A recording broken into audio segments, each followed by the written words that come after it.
हमारे दीन की हकानियत का दोनों शाहिद জোরে বলবেন না সুবহানাল্লাহ। এখানে শাহেদ মানে সাক্ষী। বলছে আমাদের ধর্ম যে সত্য এটার বড় দুইটা কি আছে, দলিল আছে, প্রমাণ আছে। हमारे दीन की हकानियत का दोनों शाहिद मोइनुद्दीन अजमेरी मोहिउद्दीन जिलानी है। জোরে বলে সুবহানাল্লাহ। শায়ের বলতেছে, ওগো দুনিয়ার মানুষ, তোমরা দেখো দেখো ইসলাম ধর্ম যে সত্য সেটা বুঝার জন্য কোরআনও দেখতে হবে না, হাদিসও দেখতে হবে না।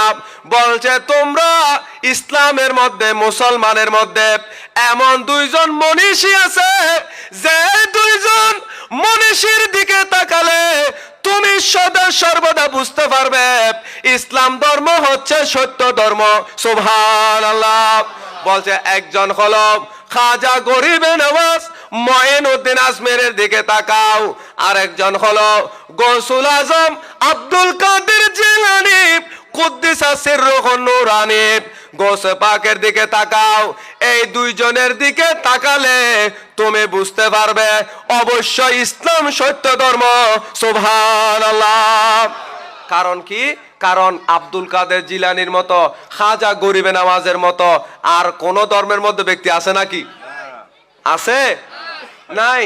কারণ গৌসে পাকের দরবারে গিয়ে দেখেন, এখন তো সোশ্যাল মিডিয়ার যুগ, আপনারা কিছু জানেন বা না জানেন, কিন্তু মোবাইলের ফাংশন তো ভালো জানেন। তো আপনারা দেখবেন যে গৌসে পাকের দরবারে শুধুমাত্র মুসলমান যায় তা নয়, কাফের মুশরিকরা আরো বেশি যায়। যায় কিনা? খাজা গরিবে নওয়াজের দরবারে হিন্দুরা পরিচালনা করে, হিন্দুরা আরো বেশি যায়।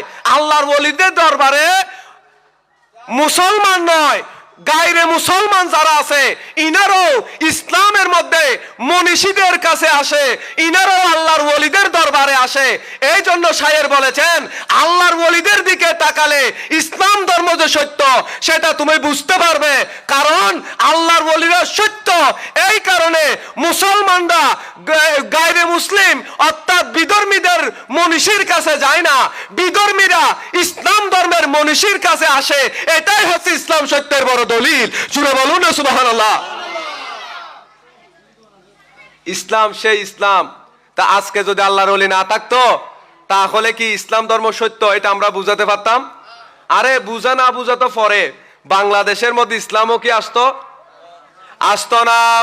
এই জন্য আল্লাহ বলেছেন, ওগো দুনিয়ার মানুষ, আল্লাহর ওলিদের, আমি আল্লাহর বন্ধুদের ব্যাপারে তোমরা এই কথা জানিয়ে রাখো। আল্লাহ লাহুমুল বুশরা ফিল হায়াতিদ দুনিয়া ওয়া ফিল আখিরাত। ওগো দুনিয়ার মানুষ, আল্লাহর ওলিদের জন্য দুনিয়ার মধ্যে যেমনি ভাবে সুসংবাদ, আখিরাতের মধ্যেও সুসংবাদ। সুবহানাল্লাহ।